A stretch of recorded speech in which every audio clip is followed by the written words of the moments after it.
नमस्ते राम। एक गांव में एक लड़का रहता था। उसके माता पिता नहीं थे और वो अकेला ही था, पर बहुत बुद्धिमान था, बहुत होशियार था। और वो अपने लिए कोई अच्छा काम करना चाहता था कि मैं अच्छे से रहूँ करूँ। तो उसने सोचा गांव छोड़कर शहर चला जाए और शहर में रहकर कुछ काम किया जाए।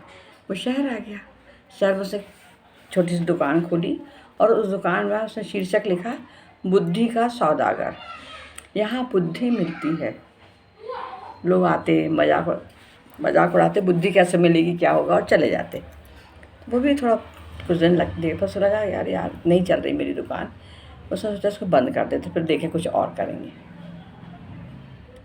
उसने इस प्रकार से विचार किया था कि उसी शहर में एक जो लड़का रहता था, उसको उसके पिताजी हमेशा डांटते थे, तेरे पास बिल्कुल बुद्धि नहीं है, तो बिल्कुल बुद्धू है, तो कोई काम नहीं कर सकता। तो उसने सोचा मैं बुद्धि लेकर देखूँ। तो वो दुकानदार के उसके पास गया और बोला, भैया मुझे दे दो बुद्धि,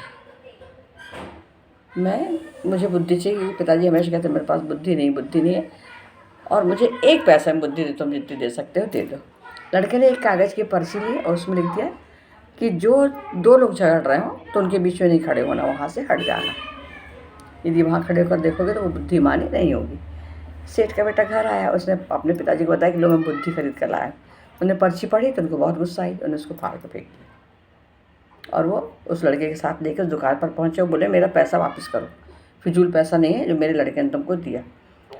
वो लड़का बोला यदि पर्ची चाहिए, यदि आपको अपना पैसा वापस चाहिए तो आप लिख कर दे दो कि आपका बेटा जो सीख मैंने दी है उसका उपयोग नहीं करेगा। सेठ को क्या समझ में आता, उसने लिख दिया जो सीख तुमने दी है वो मेरा बेटा उसका उपयोग नहीं करेगा। और भाई आप बात आ गई होगी, चलो भाई ठीक है, जो हुआ तो हुआ। पर उसी राज्य की रानी की दो दासियां आपस में एक बार बाजार में लड़ रही थी और वो सेठ का बेटा वहाँ खड़े होकर देखने लगा। जब लड़ाई बहुत बढ़ी तो राजा के पास पहुँची। तो राजा के पास पहुँचे तो राजा ने उन दासियों से कहा, रानी की दासियों से, कि कौन सच है कौन झूठ, मुझे गवाह ला के दिखाओ। तो उन दोनों दासियों ने उस सेठ के लड़के का नाम लिया कि जब हम लोग लड़ रहे थे तो बाजार में थे तो ये लड़का सुन रहा था। जब सेठ के लड़के के पास बात पहुँची कि तुमको राजा ने बुलाया है तो वो घबरा गया वो, और उसके पिताजी भी घबरा गए और दौड़कर वो लोग सौदागर के पास, उसी लड़के के पास आए जो बुद्धि बेच रहा था। उस लड़के ने कहा मुझे 500 रुपये की सलाह दे रहा हूँ मैं कि वहाँ जाकर तुम पागलपन की एक्टिंग करना, पागल बन जाना, तो तुमको राजा थोड़ी देर में छोड़ देंगे। उस लड़के ने राजा के जब बुलाया गया उसको राजसभा में, तो उसने वहाँ पर यही पागल की एक्टिंग करी। तो राजा को लगा रही ये तो ऐसे ही बेवला है, उसको क्या समझ आता होगा। उसने उसको छोड़ दिया। सेठ बहुत खुश हुआ और उसने सौदागर को बहुत धन्यवाद दिया। धीरे धीरे ये उसकी ख्याति राजा के पास पहुंची। राजा भी उसके पास पहुंचा।